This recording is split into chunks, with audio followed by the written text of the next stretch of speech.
জয় গুরু বামদেব। জয় মা তারা। নমস্কার বন্ধু। আজ আপনাদের জন্য আমি একটা টোটকা নিয়ে এসেছি, যেটা হচ্ছে বাস্তুর জন্য। বাস্তু যদি কারো দূষিত থাকে আর কি, দেখবেন অনেক সময় দেখা যায় বাস্তুতে অশান্তি লেগেই থাকে।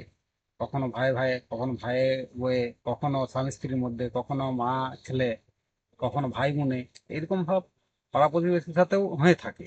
হ্যাঁ, তাহলে আপনি একটা কাজ করবেন, ওই বাস্তুতে একটা পঞ্চফলার ত্রিশূল আনবেন। পঞ্চফলার ত্রিশূল,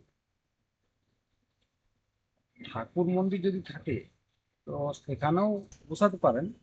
আর যদি ঠাকুর মন্দির না থাকে তাহলে আপনি তুলসী মন্দিরেও বসাবেন। দেখবেন আস্তে আস্তে ওই বাস্তু দোষটা কেটে যাবে।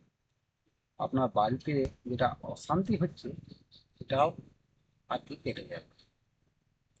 তবে দেখবেন খুব খুব খুব ভালোভাবে খুশিভাবে করবেন। কাজটা যখন করবেন তখন ভালোভাবে করবেন। আমার এই চ্যানেলটিকে সাবস্ক্রাইব করবেন, খুব খুব শেয়ার করবেন, লাইক করবেন। যারা ফেসবুকে দেখছেন তারাও লাইক করবেন বা শেয়ার করবেন। নমস্কার। জয় গুরু বামদেব। জয় মা তারা।